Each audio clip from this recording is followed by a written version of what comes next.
안녕하셨어요. 지혜로운 정약사입니다.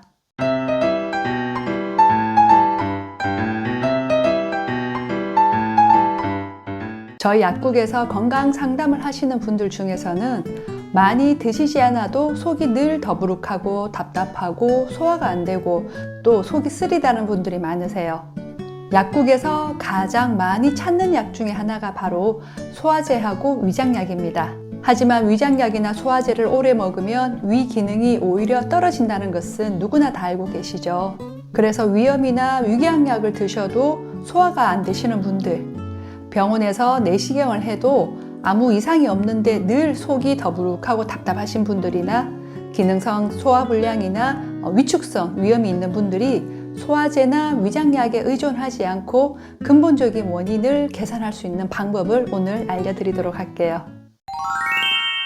하루에 나오는 타액의 양이 얼마나 될까요? 일반적으로 성인이 하루에 분비하는 타액의 양이 1.5리터 정도입니다. 이렇게 많은 양이 나오지만 본인이 의식하지 못하는 상태에서 계속해서 삼키고 있기 때문에 이 많은 양을 느끼지 못하는 거죠. 우리 소화의 첫 출발점은 바로 이 타액이 나오는 입에서부터 시작을 합니다. 소화관은 입에서부터 시작해서 식도, 위, 소장, 대장, 항문으로 하나의 관으로 연결이 되어 있죠. 소화라고 하면 위장만 생각을 하는데요. 입에서부터 제대로 소화가 되어야 위도 편하고 장도 편해집니다. 그래서 위장이 안 좋은 분들에게 가장 중요한 것은 첫 번째, 충분히 씹어 먹는 겁니다.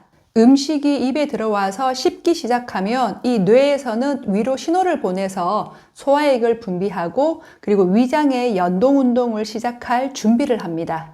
그런데 입에서 제대로 씹지 않고 급하게 삼키게 되면 이 위장은 제대로 준비가 안 된 상태에서 음식물을 받아들여야 하고요.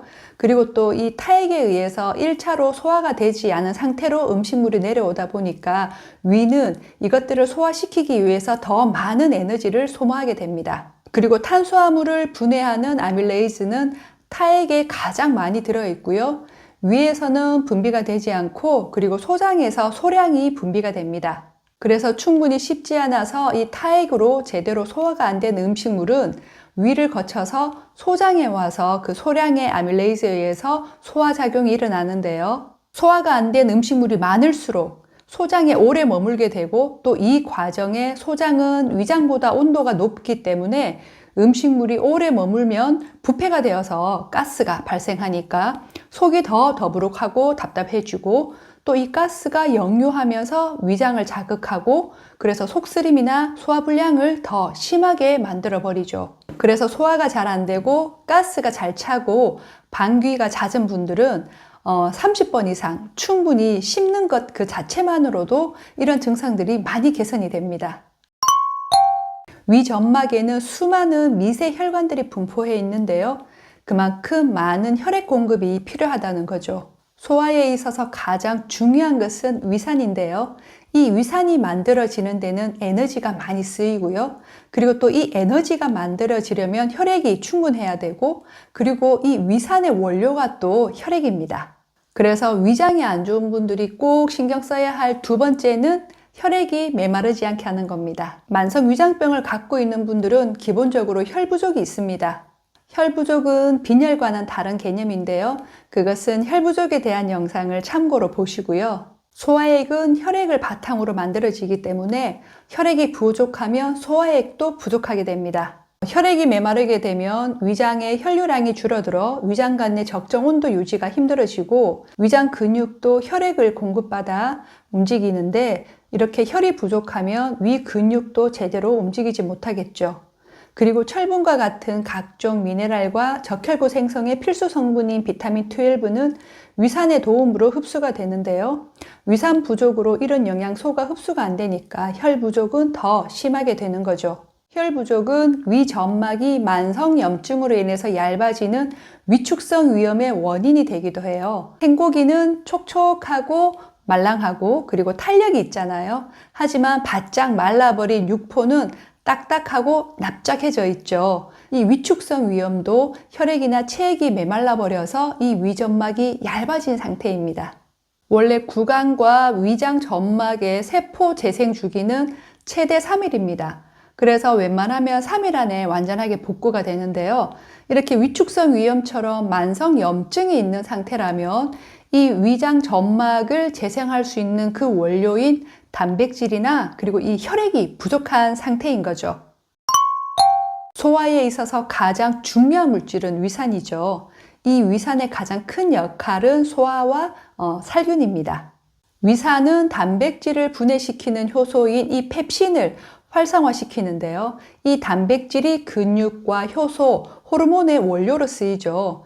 그래서 위산 부족으로 단백질이 제대로 소화가 안 되면 근육과 효소가 제대로 합성이 안 되고요. 그리고 또 소화관의 근육이 약해지면서 소화력이 떨어지게 됩니다. 제대로 소화가 안 된 단백질은 우리 몸에 항원으로 작용을 해서 알러지나 염증을 유발하기 때문에 이런 위산 부족은 소화 불량뿐만 아니라 만성 염증성 질환의 원인이 되기도 합니다. 그리고 음식물이 제대로 살균이 안 되면 그 균에 의해서 위장 점막의 면역이 약화됩니다. 그러면 위장벽이 약해지면서 소화액의 분비가 떨어지고요. 그리고 유해균의 증식이 늘어나면서 가스가 많이 생겨서 그 가스에 의해서 속쓰림이 생기고 더부룩해지고 또 소화력도 떨어지게 됩니다. 그래서 소화가 안 되고 위장이 안 좋으신 분들이 신경 써야 할 세 번째는 저산증을 개선하는 겁니다. 한국인의 위염은 90%가 저산증이 원인이라고 해요. 속이 쓰리고 아플 때 제산제나 위산 분비 억제제를 먹으면 위산이 적게 나오니까 위벽을 덜 자극해서 일시적으로 속쓰림이나 통증이 완화가 됩니다. 하지만 이런 약제들은 장기간 복용하게 되면 위산이 적게 나와서 소화가 안 되니까 위장 내 음식물이 오래 정체되어 만성 소화불량이 되고요. 그리고 소화가 안 된 음식물이 위내에 정체하게 되면 이를 소화시키기 위해서 다시 위산이 나와서 위점막을 자극해서 만성 위염으로 진행이 됩니다. 성인이 하루 동안 분비하는 소화액은 8에서 9리터 정도입니다. 식사 자극에 따라서 분비량은 약간씩 달라지지만 보통은 타액은 1.5에서 2리터, 그리고 위산을 포함한 소화액은 1에서 3리터 정도가 돼요. 소화를 하는데 생각보다 굉장히 많은 소화액이 나오죠. 이 소화액의 99% 이상이 물입니다. 그래서 물이 부족하면 소화액도 충분히 만들어지지 못하겠죠. 보통 소화가 잘 안 되고 만성 위장병을 갖고 있는 분들은 입이 마른다, 그리고 목이 마른다, 그리고 백태가 낀다, 입안이 자주 헌다, 이런 증상들을 호소를 하시는데요.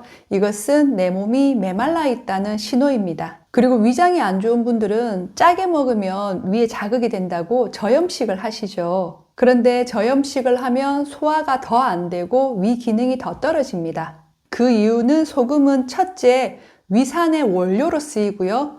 두 번째는 메마른 세포로 물을 넣어주기 때문입니다.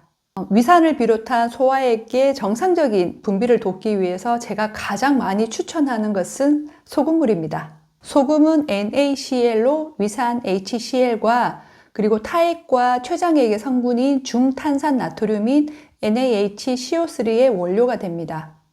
위점막에 있는 점액 분비 세포에서 위벽을 보호하는 점액 물질인 뮤신과 중탄산이 분비가 되는데요. 이 중탄산은 알칼리성으로 강한 위산을 중화시켜 위점막을 보호하는 역할을 해요. 그래서 속쓰림의 원인이 위산 과다도 있지만 이런 위점막을 보호하는 뮤신과 중탄산의 부족도 그 원인이 되는 거죠. 특히 물만 드셔도 속이 따갑다는 분들 계시죠. 이런 분들은 대부분 위점막이 많이 메말라 있고 얇아져 있는 상태이기 때문에 삼삼한 국물 요리나 아니면 따뜻한 소금물을 목을 축인다는 개념으로 조금씩 드시면서 위점막을 촉촉하게 보호를 해주는 것이 좋습니다. 소금물에 대한 영상도 꼭 한번 보시고요. 매번 말씀을 드리지만 건강을 회복하기 위해서 가장 중요한 것은 바로 습관을 교정하는 거예요. 약이나 영양제는 이 습관 교정을 바탕으로 해서 치유의 길을 좀 더 편하게 가기 위한 보조 수단일 뿐인 거죠. 그래서 약에 의존하지 말고 내 몸이 내 스스로를 치유할 수 있도록 이런 간단한 생활 습관부터 먼저 바꿔주자고요. 지혜로운 정약사 다음 시간에 또 여러분들에게 도움되는 정보를 갖고 찾아오도록 할게요. 봐주셔서 너무너무 감사드리고 고맙습니다.